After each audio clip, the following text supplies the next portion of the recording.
Hi, kids and kidlets. Mm, Eat some yogurt. It is JLJ After Dark. I'm James Lott Jr. This time I'm talking about one of my night jobs. I try to do this on some of these shows because this is a night show. I actually had a job that was at night. I've had several over the years. This was I know I worked a couple of shifts. They would rotate. Sometimes I would do graveyard. So it'd be like I get in around 10:45, 11, and work till 6:30. Or I worked the afternoon to evening shift, so get in around 2, 3 o'clock, and work till 11 or midnight. And this was back in the late 80s. I did it for a little bit of time. I worked at an answering service. I'm gonna stuff my eyes. I worked at an answering service, folks. We'll be right back. Right. Oh, it's allergies. What's stuff going on?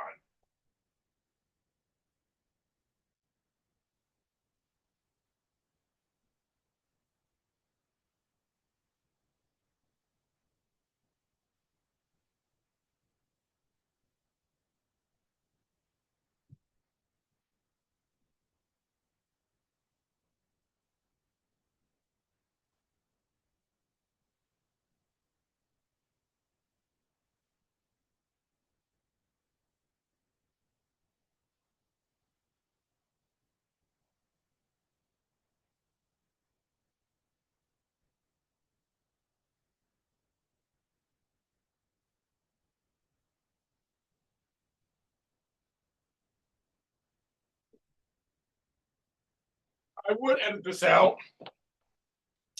I'm like, no. I'm gonna get this is what happened if I was on live, like I am sometimes late at night. I'd be walking away doing stuff. I'm leaving it in. So sorry, podcast listeners, you see some dead air. Just fast forward to me talking again. I'm like, I'm not gonna do that. It goes over there. Uh, oh, that's for Thursday. All right, so I was looking at something over here on my side here. I 10,000 things going on. Anyway, so I worked at a job. It was an answering service here in Inglewood. That was so much fun. Um, the younger folks are like, what's an answering service? Once upon a time, we didn't have cell phones. Once upon a time, car phones were just coming out and they were in the car. They're huge. Once upon a time, we had pagers, beepers. And once they graduated from drug dealers to doctors, nurses, lawyers, um, electricians, plumbers, beepers became very popular. I had a pager. I have it somewhere. I don't know where it is right now. I had it somewhere. I had a pager. A lot of fun. It was just like it was just crazy good time. But you paid somebody. So we also had answering services. So what you could do is you would have a number of somebody. You would call that number, leave a message like, "Hi, I'm Tanya calling for James Lott Jr. Tell him to call me back. It's important." And then they would beep us, let us know that we had a message. You beat the person. Oh, you have to call into the answering service. Sometimes it was a code or just a page, like or the number, like call in. And at some point, you would call in. Do you have any messages? Yes, you have messages. And then we had to write on these little pet notepads that were filled out, and then we had these little cubby holes for every person, and you put all the messages in there. And I pull it down, and be like, okay, so and so call, blah blah blah, so and so call, blah blah blah, blah. And those folks had to go find a payphone, probably usually call them back.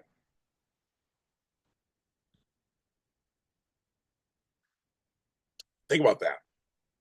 You had to call a service if you had a phone anywhere, usually a home phone, work phone, call a service to beep somebody to tell them to come back. Now, you might be thinking, oh, well, what if you just had a page to tell them to page you back? They had those too, but these were a little fancier. These were more like, we want because you can't leave a message on a pager, obviously. So these are like more like, I'm going to leave you a message that's, if it's really detailed or important, you know what I'm calling about. Um, Not everybody had voicemail. There was no voicemail back then, so nobody had answering machines. So nobody had an answering machine. I mean, I know it's just I think about going that's so crazy, but it was like a switchboard operator situation. I had so much fun, and it was here in downtown Inglewood. And I remember, and I worked like the night shift, but it could be a cut. And we were busy. I mean, like we were so busy. There'd be two or three of us at a time, sitting next to each other. We sit in a row, facing this kind of just that phones were in front of us, cubby hose above us, and we put them in the cubby hose. And it was like it was really serious. People call all the time. It was no joke. I mean, enough for us to work. And I remember, oh my god, across the street was the food we had. There was not a mall, not a mall, but what do you call it? A strip mall across the street. And oh my god, I mean, and all the stuff we used to eat. I was so skinny too. We get ready. We're gonna have for dinner. What are you have for snacks? What are you gonna do? And we'd send one of our people over. You would get off the phone to go pick up the food. Some did delivery, depends on where it was, but there was no DoorDash and that shit or anything like that. And LA really wasn't a delivery place back then. Like it really wasn't. New York always was delivery. And in New York, we could deliver anything, anytime, anywhere. But LA really wasn't like that. Well, my phone, well, like that. So it's kind of like crazy.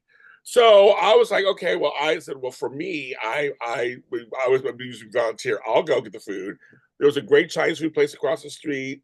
It was before Panda Express. Or we get Fat Burger. Fat Burger just came on. Or like something, I would go and get the food. We sit and eat food and talk crap. And we had some famous people. I remember at this particular one, we had the Gap Band was one of our clients. Seriously. And I remember we had some of the brothers, Charlie Wilson, and they were one of our clients. Some music executives, some actors, some I can't think of some of the names now at some point, but I just remember that the Charlie Wilson was the big one. Um, some of Zap, so they were part of that family. Charlie family was part of it. It was a trip. It was a total trip. I remember working that job. I found myself because I've done. I mean, I was a switcher operator at a hospital. I was a switcher operator at Morgan Stanley Dean Witter. So over the years, I always found myself, and my mother was a operator at the airport. The police dispatch. We had that in common. It was so weird. I mean, so I worked in my father's field of healthcare. I was my mother's field of operating as an operator. So what I've done, I actually have done of all the things I've done both. I didn't know about that until just now. But I used to I love the job. It was fun. We had this counter. It wasn't a desk. It was a big counter. And we always sitting, just like we was all sitting, chit chatting between calls and have a good time and yuck it up. Hear all these stories and we just sit and have a good time. So I'll tell you, it was a lot of fun. I was thinking about that the other day when I was thinking about all these shows that as I'm hearing here at night. And some of these chicks were older, were my age at that time. So I don't know if they're around now, but they were my age at that time. And I just wondered, we're talking like 30 years ago, 40 years ago. So I'm just wondering. I mean, there were. I mean, I remember when answering services lasted for a while. They lasted for a while. Call-in service lasted for a while. I don't know when they died out. Couldn't tell you, but I just know they lasted for a while. That was one of my jobs, and I'm thinking, I'm smiling, I'm thinking fondly on. It was just a lot of fun. I don't know. I've done so much stuff over the years. When I look back at my resume, I mean, it's like so varied. I tried stuff. I like to work. I do, and I know one of the things I realized I like to work. Well, I don't know why. Why do I like to work? I couldn't tell you why. Well, I mean, probably like there's a satisfaction that comes from work. Um, Camaraderie that comes from work, friendship, meet people, you complete something. I guess. I don't know. I mean, I just feel like I work towards something. Now working for myself, so there's a whole different world of that. Now it's like now I'm and I get now I really get business because all those jobs I had, I was the guy who came and did my job and left. But now I kind of get where owners are coming from and big managers are who they're answering. I totally get it now because everything is me. And so I noticed that when people who are on the lower levels of my companies and stuff, where they don't put in as much as I do, I see a difference. I go, wow, now I kind of get it. But then I know where they're coming from at some level too. So I try to be a better leader. So they want to be invested and involved.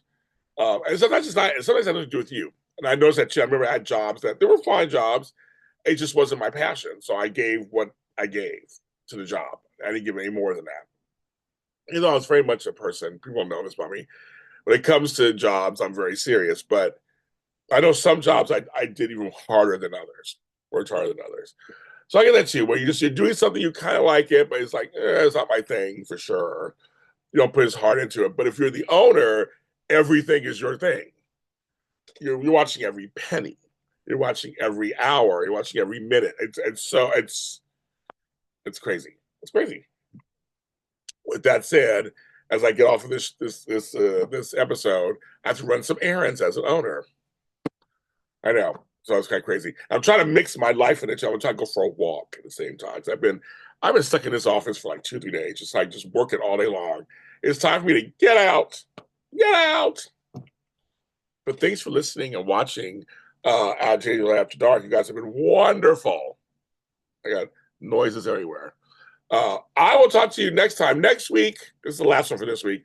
Next week, we'll be back to you, JLJ, this evening. So, but if you want to check out all the JLJ After Darks, JLJ, YouTube, JLJ Media, or any streaming service platform, audio.